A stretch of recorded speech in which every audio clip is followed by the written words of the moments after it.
اعوذ باللہ من الشیطان الرجیم بسم اللہ الرحمن الرحیم یا ایہا الذین آمنوا لا یحل لکم ان ترثوا النساء کرہا ولا تعدلوهن لتذهبوا ببعض ما آتيتموهن إلا أن يأتين بفاحشة مبينة وعاشروهن بالمعروف فَإِن كَرِهْتُمُوهُنَّ فَعَسَىٰ أَن تَكْرَهُوا شَيْئًا وَيَجْعَلَ اللَّهُ فِيهِ خَيْرًا كَثِيرًا۔ عزیز دوستو، السلام علیکم ورحمۃ اللہ وبرکاتہ۔ سورہ نساء آیت نمبر 19 تلاوت کی ہے۔ اس آیت میں اللہ تعالیٰ نے زمانہ جاہلیت میں اور آج بھی کہیں کہیں عورت پر جو ظلم و ستم ہوتے ہیں ان کا ذکر فرمایا ہے اور اپنا حکم فرمایا ہے کہ عورتوں کے ساتھ اچھا سلوک کرو، اور اگر ان کی کوئی بات آپ کو اچھی نہیں لگتی تو کوئی اور بات آپ کو اچھی لگے گی۔ ہو سکتا ہے کہ جو بات آپ کو اچھی نہیں لگتی اللہ تعالیٰ نے اس میں آپ کے لیے بہت بڑی خیر اور برکت رکھ دی ہو۔ پڑھتے ہیں، اللہ تعالیٰ ارشاد فرماتا ہے، اعوذ باللہ من الشیطان الرجیم، یا ایہا الذین آمنوا، اے ایمان والو، لا یحل، حلال نہیں ہے، لکم، تمہارے لیے، یعنی تمہارے لیے حلال نہیں، ان ترثوا النساء، کہ تم عورتوں کے وارث بن جاؤ، کرہا، زبردستی۔ تو اللہ نے ارشاد فرمایا، یا ایہا الذین آمنوا لا یحل لکم ان ترثوا النساء کرہا۔ اللہ نے فرمایا، اے ایمان والو، تم پر جائز نہیں ہے، تم پر حلال نہیں ہے کہ تم زبردستی عورتوں کے وارث بن جاؤ۔ ولا تعدلوہن، اور یہ بھی تم پر حلال نہیں ہے، لتذہبوا ببعض ما آتیتموہن، کہ تم تنگ کر کے عورتوں کو جو کچھ تم دے چکے ہو واپس لینے والے بنو۔ یعنی جہیز، وہ کیا ہوتا ہے، مہر جو ہے، حق مہر ہو گیا، یا کوئی گفٹ اور چیزیں خامن دیتا ہے اپنی بیوی کو تو بعد میں اس کو لینے کی کوشش کرتا ہے۔ تو ولا تعدلوہن لتذہبوا ببعض ما آتیتموہن، ولا تعدلوہن لتذہبوا، اللہ فرماتا ہے پھر ان کو تنگ کر کے وہ جو اس کو دے چکے ہو ان کو، ببعض ما آتیتموہن، جو تم نے لیا ہے وہ ان سے لینے والے نہ بنو۔ یعنی تو آگے ارشاد فرماتا ہے، الا ان یاتین بفاحشۃ مبینہ، مگر وہ کھلی بدکاری کی مرتکب ہوں تو۔ آگے ارشاد فرماتے ہیں، وعاشروہن، اور ان کے ساتھ سلوک کرو، بالمعروف، احسن طریقے سے، خوش اخلاقی سے،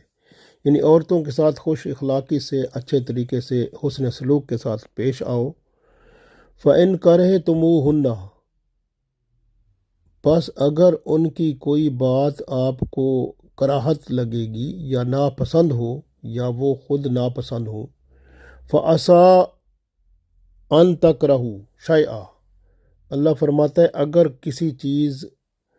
میں آپ نفرت کرتے ہو یا کراہت کرتے ہو یا ناپسند کرتے ہو ان کی کسی بات کو، کسی چیز کو، وَيَجْعَلَ اللَّهُ فِيهِ، اور ہو سکتا ہے اس میں اللہ تعالیٰ نے رکھ دی ہو تمہارے لیے خیرن کثیرہ، بہت بڑی خیر رکھی ہو، یعنی آپ کے لیے اللہ نے اس میں خیر کثیر رکھی ہو، تو اس لیے آپ ان کی اس بات سے جس سے آپ کو ناپسندیدگی ہوتی ہے یا آپ کراہت محسوس کرتے ہیں تو صبر کریں۔ اللہ تعالیٰ نے ہو سکتا ہے اس میں خیر کثیر رکھی ہو آپ کے لیے، تو وہ آپ کو بعد میں مل جائے گی۔ اب ہم اس آیت کو ذرا تفسیر دیکھتے ہیں اس کی۔ پہلے اس کے مختلف حصے بنا لیتے ہیں۔ پہلا حصہ، یا ایھا الذین آمنوا لا یحل لکم ان ترثوا النساء کرہا۔ یہ پہلا حصہ، اس میں اللہ تعالیٰ نے ایمان والوں کو ارشاد فرمایا، یا ایھا الذین آمنوا، اے ایمان والو، لا یحل لکم ان ترثوا النساء کرہا، تمہیں جائز نہیں ہے، تمہیں حلال نہیں ہے کہ تم زبردستی عورتوں کے وارث بن جاؤ۔ اور کریں تو پرانے زمانے میں، زمانہ جاہلیت میں ایک رسم تھی، طریقہ تھا لوگوں کا کہ جب خامند مر جاتا تھا تو اس کی 2 بیویاں، 3 بیویاں، 4 بیویاں، 5، جتنی بیویاں ہوتی تھیں، تو اس کا جو بڑا بیٹا ہوتا تھا وہ وارث بن جاتا تھا، یا بڑا بھائی وارث بن جاتا تھا، یا خاندان میں سے کوئی اور، اس طرح کا سلسلہ ہوتا تھا۔ وہ پھر کیا کرتے تھے کہ جب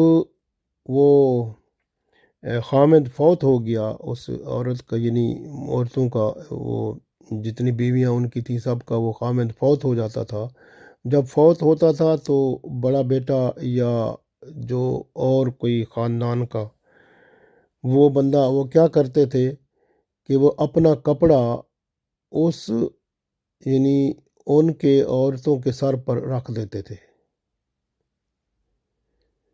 تو اس طرح سے وہ، یہ ایک رسم ہوتی تھی جس سے وہ حقدار سمجھے جاتے تھے کہ اب یہ اس عورت کے حقدار ہو گئے، گویا اب عورت کا جو مال ہے، عورت کی جان ہے، عورت کی زندگی ہے، وہ سب کے حقدار ہو گئے۔ تو اس طرح کا سلسلہ ہوتا تھا۔ وہ عورت پھر اس کے حق میں ہوتی تھی، وہ اب اس سے نکاح بھی کر لیتے تھے، یعنی وہ بیٹا اس مرد کا جو فوت ہو گیا ہے، وہ اس کا دوسری بیوی سے جو بیٹا ہوتا تھا، وہ اس بیوی سے جو پہلے اس بیوی، دوسری بیوی اس کی جو ہے، اس سے نکاح بھی کر لیتا تھا۔ یعنی اس طرح کے طریقہ کار ہوتے تھے ان کے۔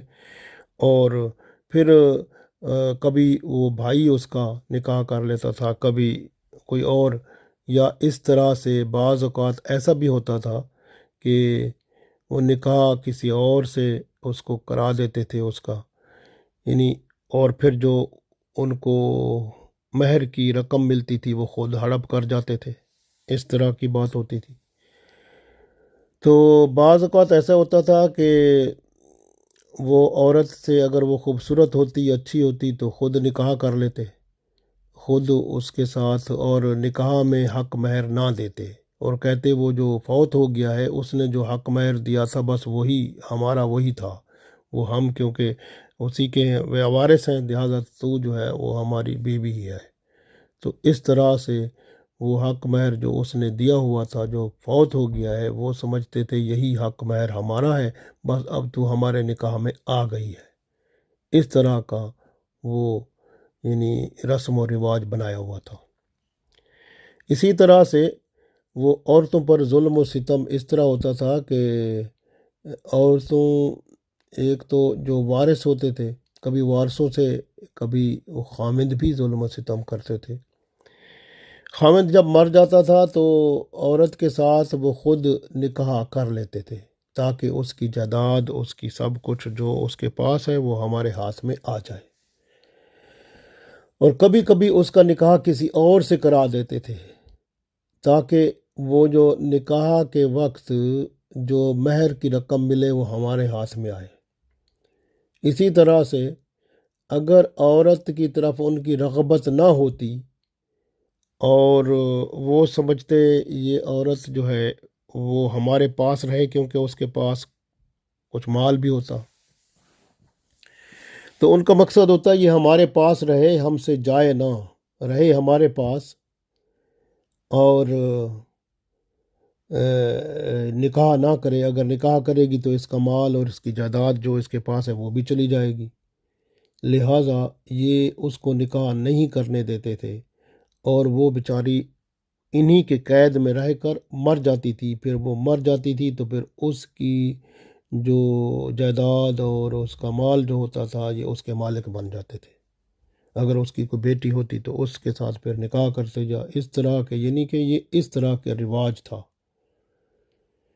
عورتوں کو اس لیے اللہ نے فرمایا کہ یہ بغیر، کیونکہ شریعت کے مطابق، اسلام کے مطابق جو ہے عورت کو کھلی آزادی ہے، اس لیے تو جب نکاح ہوتا ہے تو اس سے پوچھا جاتا ہے کہ یہ فلاں شخص جو ہے یہ تجھے قبول بھی ہے کہ نہیں۔ تو عورت کی رضا نکاح کے لیے ضروری ہوتی ہے، تو شریعت کے مطابق یہی حکم ہے، تو اس حکم کو پورا ہونا چاہیے۔ تو اسی طرح سے ایک تو پہلی بات تھی یہ لوگوں کے عورتوں کے زبردستی وارث بن جاتے تھے، اللہ تعالیٰ نے اس کا خاتمہ کیا۔ ارشاد فرمایا یا ایھا الذین آمنوا، اے ایمان والو، لا یحل لکم، تمہارے لیے حلال نہیں ہے، ان ترثوا النساء، کہ تم وارث بن جاؤ عورتوں کے، کرہا یعنی زبردستی یعنی فوت ہو گیا بندہ تو اس کے وارث بن جاؤ، یعنی پرانے زمانے کے جو طریقہ کار تھے اللہ نے ان کو ختم کر دیا، اور لوگوں کو بتا دیا کہ اب اسلام کا نظام جو ہے وہ قائم ہو چکا ہے، اور اس نظام کے مطابق آپ عورت کہ زبردستی مالک نہیں بن سکتے، جب کہ وہ اس کا خامد فوت ہو جائے تو آپ زبردستی اس کو اپنے قبضے میں نہیں لا سکتے۔ عورت آزاد ہے، بیوہ ہے، تو وہ جہاں بھی اس کا دل چاہے گا وہ نکاح کرے گی، اس کے پاس مال ہے جس کو وہ دے، اس کی مرضی ہے، تو یہ اسلام یہ کہتا ہے۔ اس لیے اللہ تعالیٰ نے یہ حکم فرما دیا کہ یا ایھا الذین آمنوا لا یحل لکم ان ترثوا النساء کرہا۔ تو یہ بہت ہی اہم بات ہے، کیونکہ وہ لوگ عورتوں پر ظلم و ستم کرتے تھے، اور حتیٰ کہ وہ مقصد مال ہوتا تھا کہ اس کے پاس جو مال ہے وہ ہمارے پاس آئے، اس کی جائیداد ہے وہ ہمارے پاس آ جائے، تو مقصد یہ ہوتا تھا۔ تو اس لیے اسی طرح عورت اگر خوبصورت ہوتی نکاح کر لیتے، نہ ہوتی تو اس کو تنگ کرتے، اس کو رکھتے، یا پھر کہیں اور نکاح کرتے تو اس کا حق مہر لے لیتے، اور اگر وہ کہیں وہ مال شال اس کے پاس ہوتا اور اس کو نکاح نہ کرتے تو پھر اس کو اپنے پاس رکھتے تاکہ وہ مر جاتی ادھر قید میں رہ کے، تو پھر جب مر جاتی تو اس کے مال پر قبضہ کر لیتے، تو اس طرح کا طریقہ ہوتا تھا۔ اللہ نے منع فرما دیا۔ آج کل بھی ایسے طریقے ہوتے ہیں، کیونکہ آج کل ایسے ہوتا ہے کہ جیسے باپ کی جائیداد ہے، اب وہ بچوں میں تقسیم ہوئی ہے، اب لڑکیوں میں تقسیم ہوئی ہے، اب لڑکی کو کہتے ہیں کچھ مسلمان جو آج کل کے ہیں وہ کہتے ہیں جی آپ کی شادی قرآن سے ہو گئی ہے، لہٰذا جو ہے نا آپ اب گھر میں ہی رہنا ہے، آپ نے قرآن ہی پڑھتے رہو، بس آپ کی شادی اس کے ساتھ ہے، نکاح ہو گیا آپ کے ساتھ۔ استغفر اللہ، اس طرح کی بات کرتے ہیں۔ صوبہ سندھ میں ایسے معاملات نظر آتے ہیں، اور پھر کیا ہوتا ہے کہ وہ لڑکی کی شادی نہیں کرتے، ان کو پتہ ہے کہ اگر اس کا نکاح ہو جائے گا، یہ گھر سے باہر چلی جائے گی تو اس کا جو مال ہے، اس کی جائیداد ہے، اس کی زمین ہے، اس کا سب کچھ وہ بھی جاتا رہے گا، تو وہ چاہتے ہیں کہ یہ ادھر ہی گھر میں رہے اور یہیں پہ عورت مر جائے، اور اس کا مال جو ہے ہمارے قبضے میں رہے، اس کی جائیداد ہمارے قبضے میں رہے۔ یہ آج کل بھی ایسے کام ہوتے ہیں۔ اسی طرح کی اور بھی کوئی رسمیں ہوں گی جو میرے ذہن میں نہیں ہیں، لیکن اس طرح کا وہ کچھ لوگ اور بھی کرتے ہیں کہ وہ خاص طور پر عورتوں پر ظلم کرتے ہیں کہ ان کو نکاح نہیں کرنے دیتے۔ جب بڑی بچیاں ہو جاتی ہیں تو نکاح نہیں کرنے دیتے تاکہ ان کا جو مال، ان کی جائیداد ہے ان کے نام پر، وہ کسی اور کے پاس نہ جا سکے، ہم ہی اس کے قابض رہیں، ہمارے پاس ہی رہے۔ تو یہ سب حرام ہے اسلام میں، اور ایسا کرنا عورتوں پر ظلم ہے، اور اللہ نے اس کو منع کر دیا ہے۔ اگر کوئی ایسا کرتا ہے تو قابل سزا ہے۔ تو اگر اسلامی قانون ہوگا ملک میں تو پھر سزا اس کو ضرور ملے گی، اور ان لڑکیوں کو جن کے ساتھ ظلم ہوتا ہے ان کو انصاف ملے گا۔ اگلے حصے میں اللہ تعالیٰ ارشاد فرماتا ہے وَلَا تَعْضُلُوهُنَّ لِتَذْهَبُوا بِبَعْضِ مَا آتَيْتُمُوهُنَّ۔ یہ دوسرا حصہ جو ہے، اس میں اللہ تعالیٰ ارشاد فرماتا ہے کہ یہ بھی تمہارے لیے حلال نہیں ہے کہ عورتوں کو تنگ کر کے جو آپ نے ان کو گفٹ دیے تھے یا ان کو حق مہر دیا تھا یا ایسے جو کچھ ان کے پاس ہے مال، اب تنگ کر کے ان سے وہ لینے والے نہ بنو۔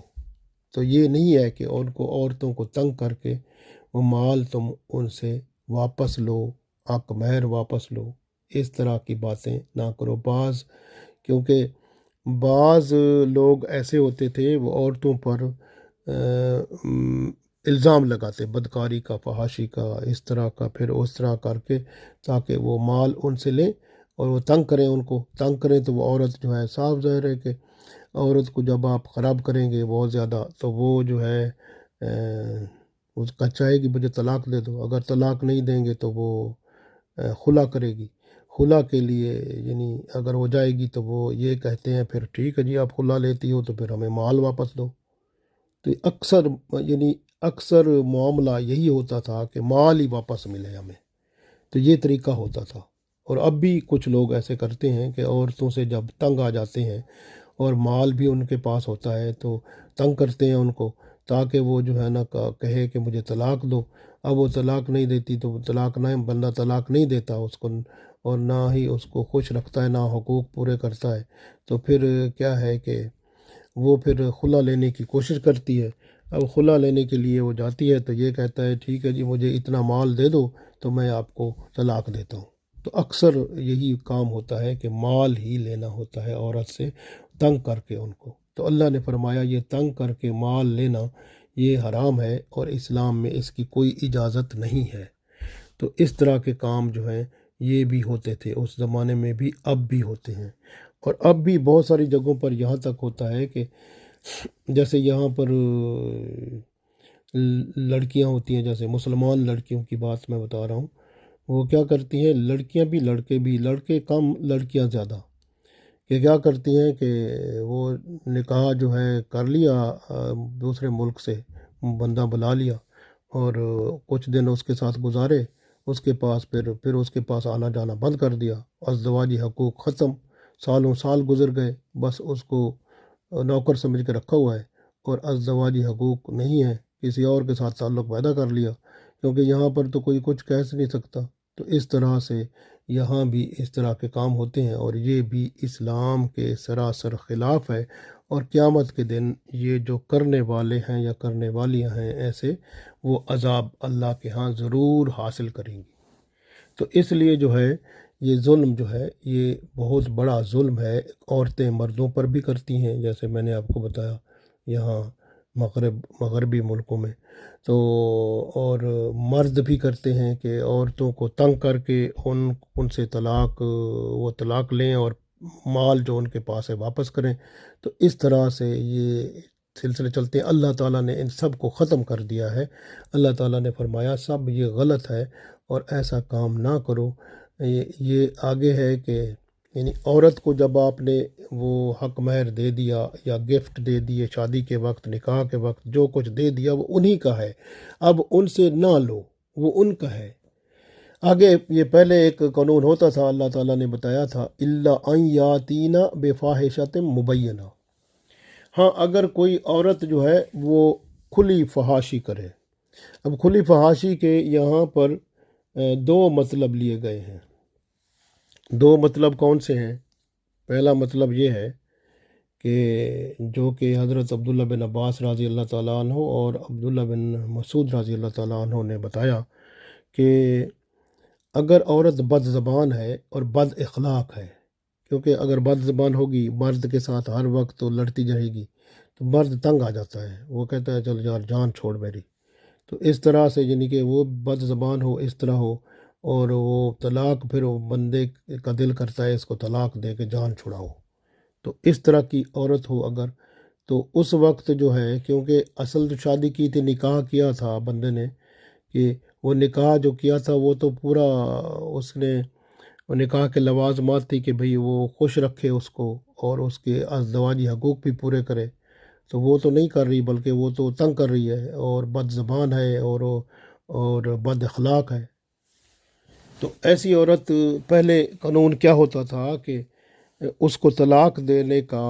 اگر ارادہ مرد کرتا تھا تو حکم ہوا ہے کہ وہ طلاق دینے سے پہلے یعنی اس سے جو اس کو دیا ہوا تھا حق مہر وہ بھی واپس لے سکتا تھا، تو واپس لے لے اور جو کچھ دیا ہوا ہے واپس لے لے۔ تو یہ کیونکہ اس نے وہ تقاضا پورا نہیں کیا جس کے لیے نکاح کیا تھا، وہ تو فحاشی۔ اور اس کا دوسرا حسن بصری رحمۃ اللہ علیہ نے جو تفسیر کی بفاحشۃ مبینہ کا، انہوں نے کہا کہ وہ اگر عورت زنا کرتی ہے، بے حیائی فحاشی اس طرح کی کرتی ہے، تو پھر وہ مرد اس کو طلاق دے گا تو جو اس کو حق مہر اور وہ دیا تو وہ بھی واپس کرے گی۔ تو یہ تھا طریقہ پہلے۔ اب اگر عورت اب کیونکہ قانون پھر آ گیا بعد میں، اس آیت کے بعد پھر قانون اللہ نے بھیجا تھا کہ حدود، جیسے سورہ نور میں آ گیا اور رسول اللہ صلی اللہ علیہ وسلم نے فرما دیا کہ اگر عورت جو ہے غیر شادی شدہ ہوگی اور وہ اگر بے حیائی فحاشی کرے گی تو اس کو 100 کوڑے لگائے جائیں گے، اور اگر شادی شدہ ہوگی تو پھر اس کو رجم کیا جائے گا۔ تو یہ جو سزا ہے پھر جب آ گئی تو پھر یہ حکم آ گیا، پھر یہ جو حق مہر والا معاملہ ہے کہ واپس لینے والا وہ ختم ہو گیا، یعنی اب وہ حق مہر اور جو کچھ عورت کے پاس ہے وہ اسی کا ہے، لیکن اگر وہ بے حیائی فحاشی کرتی ہے تو پھر اس کو سزا ملے گی۔ اگر وہ عورت جو ہے وہ غیر شادی شدہ ہے تو اس کو 100 کوڑے لگیں گے، اور اگر وہ شادی شدہ ہے تو پھر اس کو رجم کیا جائے گا، یعنی سٹوننگ ٹو ڈیتھ۔ تو وہ اس کو اس طرح کی بات ہے، اگر بے حیائی فحاشی کرے گی تو اس کو سزا ملے گی۔ تو اس طرح کا قانون اللہ تعالیٰ نے بیان فرما دیا۔ اور آگے اللہ تعالیٰ نے ارشاد فرمایا اس آیت میں، وَعَاشِرُوهُنَّ بِالْمَعْرُوفِ، اللہ تعالیٰ نے ارشاد فرمایا اور عورتوں کے ساتھ حسن سلوک سے پیش آؤ، یعنی اللہ نے فرما دیا کہ آپ عورتوں کے ساتھ اچھا سلوک رکھو، اور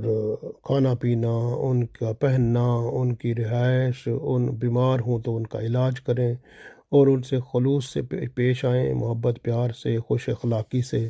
تو یہ اللہ تعالیٰ کا ارشاد آ گیا کہ بھئی آپ ان کے ساتھ اچھا تعلق رکھو اور ان کے ساتھ آسن طریقے سے پیش آؤ، حقوق پورے کرو۔ اور رسول اللہ صلی اللہ علیہ وسلم نے فرمایا، عبداللہ بن عباس رضی اللہ تعالیٰ عنہ راوی ہیں کہ عورت جو ہے وہ ٹیڑھی پسلی سے پیدا کی گئی ہے، نسائی شریف میں حدیث ہے کہ وہ ٹیڑھی پسلی سے پیدا کی گئی ہے، اس لیے سیدھا کرو گے تو وہ ٹوٹ جائے گی۔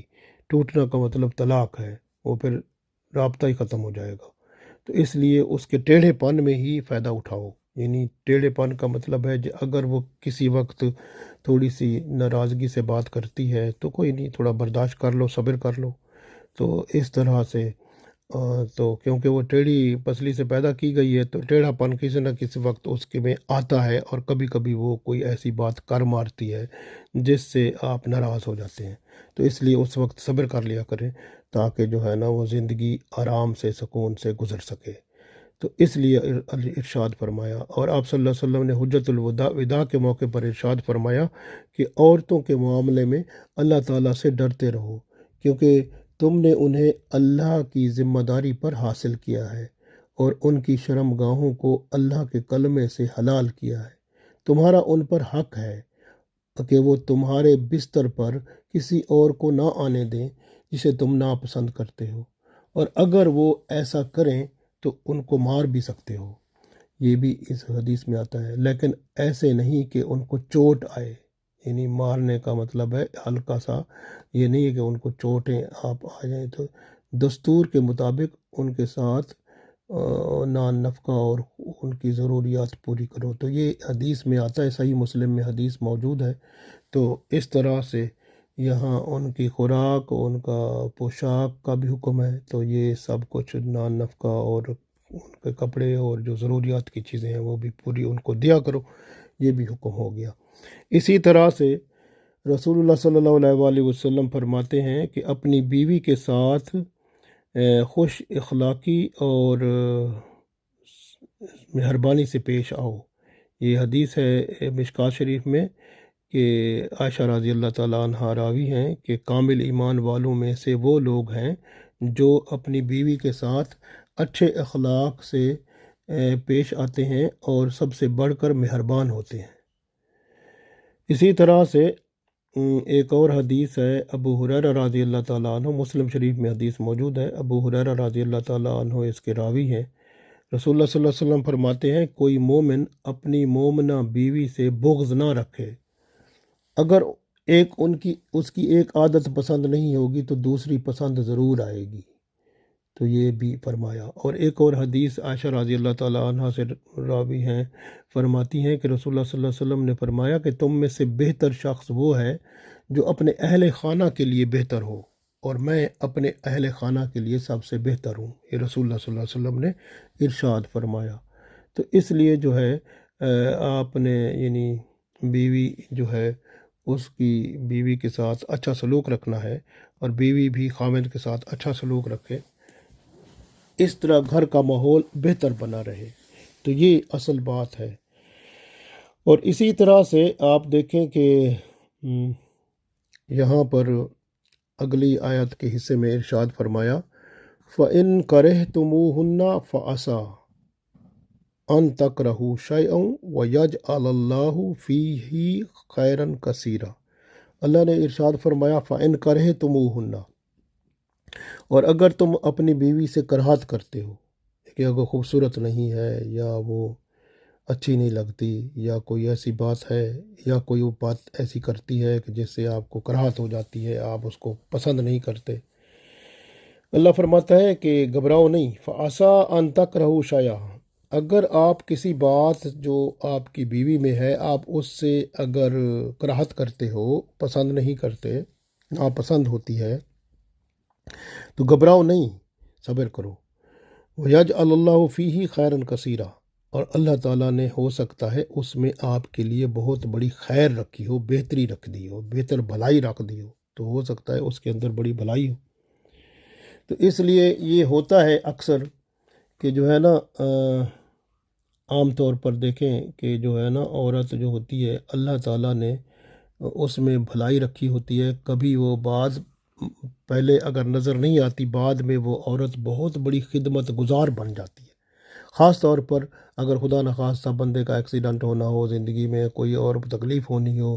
اور پھر کوئی خدمت گار نہ ہو، وہی بیوی اتنی زیادہ خدمت گار ہوتی ہے کہ بندہ پھر کہتا ہے یا میں اچھا کیا اس کو طلاق نہیں دی۔ یہ تو اللہ نے پھر یہ اللہ نے پہلے ہی بتا دیا کہ ہو سکتا ہے آپ کے حق میں وہ بہت بہتر ہو، اس لیے اللہ نے فرمایا۔ تو ہو سکتا ہے جب بندہ بوڑھا ہو جائے وہ بہت زیادہ خدمت گزار ہو، ہمدرد ہو، آرام دینے والی ہو، بہت سکون دینے والی ہو، اور یہ بھی ہو سکتا ہے کہ اللہ تعالیٰ اس سے کوئی بچہ بنائے اور چھوٹے ہوتے ہی بچہ فوت ہو جائے، اور قیامت کے دن وہ بچہ اپنے ماں باپ کو جنت میں لے جائے گا، کیونکہ رسول اللہ صلی اللہ علیہ وسلم نے فرمایا ایسا چھوٹا بچہ جو ہوتا ہے وہ فرت ہوتا ہے، فرت جو ہے وہ قیامت کے دن وہ سفارش کرے گا اپنے ماں باپ کی اور شفاعت سے اپنے ماں باپ کو جنت میں لے جانے کا۔ وہ جب اسے حکم ہوگا کہ جنت میں جاؤ، وہ کہے گا میں تو نہیں جاتا، میرے ماں باپ کو میرے ساتھ بھیجو، تو وہ ساتھ پھر جائیں گے، تو پھر وہ بچہ جائے گا، وہ ساتھ لے کے جائے گا۔ اس لیے جو ہے نا ہو سکتا ہے کہ ایک بھلائی یہ خیر کثیرہ کا مطلب ایک بھلائی یہ ہو کہ وہ بچہ ہی ایسا چھوٹا سا ہو اور وہ بنے، اور پھر اللہ تعالیٰ وہاں سے پیدا کرے اور پھر وہ جنت میں جانے کا سبب بن جائے ماں باپ کے لیے۔ اور یہ بھی ہو سکتا ہے کہ اللہ تعالیٰ اس میں سے صالح اولاد پیدا کرے، یعنی نیک اولاد جو ہو، اور یہ بھی پاسیبل ہے، یہ بھی ممکن ہے۔ تو اس طرح سے یہ اللہ تعالیٰ کی رحمتیں ہیں، برکتیں ہیں، جو کہ بندے کو وہ خیر و برکت ظاہر ہوتی ہے، یعنی جو بعد میں۔ اسی طرح سے یہ بھی ہو سکتا ہے بعض عورتیں جیسے ہوتی ہیں نا، وہ بندہ کہتا ہے کہ یہ اچھی نہیں لگتی مجھے، رنگ و روپ اچھا نہیں ہے، خوبصورت نہیں ہے، لیکن وہ خدمت گزار ہوں گی اور بعد میں مال کی حفاظت کرنے والی ہوں گی، گھر بار سنبھالنے والی ہوں گی۔ اور یہ بھی سب سے بڑی بات ہے کہ اولاد کو اسلام کے مطابق دین کی تعلیم دلا کر اس کو ایمان اور تقوی اور اعمال صالح پر لانے والی ہوں گی۔ تو یہ چیزیں بعد میں نظر آتی ہیں، پھر بندہ کہتا ہے ماشاءاللہ یہ بہت اچھی بیوی ہے الحمدللہ، تو پھر وہ خوش ہوتا ہے۔ تو اس لیے پہلے ہی خوش ہو جائے کہ اگر اس کی کوئی غلطی ہے تھوڑی بہت تو معاف کر دے اور اس کو طلاق نہ دے، اور اگر اس طرح چھوٹی موٹی کم گھر میں بات ایسی ہو جاتی ہے تو برداشت کرے، اور دونوں برداشت کریں۔ اگر اس طرح اگر بیوی ہے تو وہ بھی برداشت کرے، کبھی خامد ناراض ہوتا ہے تو، اور بیوی اگر اونچی بات کر دیتی ہے یا کوئی ایسی بات کر دیتی ہے تو وہ بھی خامد جو ہے وہ محسوس نہ کرے، بلکہ اس کو برداشت کرے، اور اللہ تعالیٰ کی رحمت اور خیر کثیرہ، یعنی بہت اللہ نے شاید رحمت اس میں جو رکھی ہوئی ہے اس کو اٹھانے والا بنے، اس کو اس سے فائدہ اٹھانے والا بنے۔ تو یہ کوشش کرے بندہ۔ تو اس آیت میں اللہ تعالیٰ نے ارشاد فرمایا، یا ایھا الذین آمنوا لا یحل لکم ان ترثوا النساء کرہا ولا تعدلوہن لتذہبوا ببعض ما آتیتموہن الا ان یاتین بفاحشۃ مبینہ وعاشروہن بالمعروف فإن کرہتموہن فعسیٰ ان تکرہوا شیئا ویجعل اللہ فیہ خیرا کثیرا۔ مدینہ شریف میں ایک ابو قیس نام کا بندہ تھا، تو وہ فوت ہو گیا۔ اس کی بیویاں تھیں، تو اس کی ایک بیوی جو تھی وہ اس کا یعنی ایک بیٹا تھا، وہ جو بڑا بیٹا تھا اس کا، وہ جس بیوی سے تھا، اس نے اپنی دوسری بیوی جو دوسری بیوی تھی، دوسری اس کی ماں ہی ہونی چاہیے، لیکن اس نے اس کو نکاح کا پیغام بھیجا کہ، اور اس طرح سے اس کو اپنا جس طرح وہ دستور ہوتا تھا، طریقہ ہوتا تھا کہ خامد کے مرنے کے بعد جو بڑا بیٹا ہوتا تھا جب وہ مالک بن جاتا تھا، تو وہ اپنی دوسری ماں جو دوسری بیوی تھی اس کے باپ کی، اس کا مالک بننا چاہا اس نے، اور نکاح اور اس طرح کرنا چاہا، تو پھر وہ عورت جو تھی وہ رسول اللہ صلی اللہ علیہ وسلم کے پاس چلی گئی اور حالات سنایا، ایسے بھی حالات ہیں اور اس طرح کا صورتحال ہے، تو میں کیا کروں۔ اس وقت رسول اللہ صلی اللہ علیہ وسلم نے اسے فرمایا کہ تو جا اور اپنے گھر بیٹھ جا، اللہ کا حکم آئے گا، آپ کو بلائیں گے۔ تو پھر اللہ تعالیٰ کی طرف سے یہ آیت نازل ہوئی، تو حکم ہو گیا کہ وہ جو ہے زبردستی وہ مومنوں کو، ایمان والوں کو حکم ہو گیا کہ وہ یا ایھا الذین آمنوا لا یحل لکم ان ترثوا النساء کرہا، کہ زبردستی آپ عورتوں کے وارث نہیں بن سکتے۔ عورت آزاد ہے، جب اس کا خامد مر جاتا ہے تو وہ عدت جو ہوتی ہے 4 مہینے 10 دن گزار کر، وہ عورت کسی کے ساتھ بھی اپنی مرضی سے نکاح کر سکتی ہے۔ اس کی جو اس کا حق مہر تھا، یا اس کے پاس جو بھی گفٹ تھے، یا اس کی جیولری تھی، یا اس کے پاس جو کچھ بھی اس کا مال تھا، جائیداد تھی، وہ اس کی مالک ہے، جس کو دے جہاں لے جائے وہ اس کا ہے۔ تو اسلام نے عورت کو آزادی دی، عزت دی اور کرم فرمایا۔ اس لیے عورتوں کو بھی اللہ اور اس کے رسول صلی اللہ علیہ وآلہ وسلم کا شکر گزار ہونا چاہیے کہ ان کو عزت اسلام نے دی، اور اللہ نے خصوصی طور پر کرم فرمایا اور ان کی عزت، حرمت اور احترام، اور ان کے لیے یہ آیات نازل فرمائیں اور اتنا کرم فرمایا۔ اس لیے عورتوں کو بھی اللہ کا شکر گزار ہونا چاہیے، اور مردوں کو عورتوں کے ساتھ اچھا سلوک کر کے دنیا اور آخرت میں اللہ کے ہاں سرخرو ہونا چاہیے۔ اللہ تعالی ہم سب کو توفیق دے، آمین۔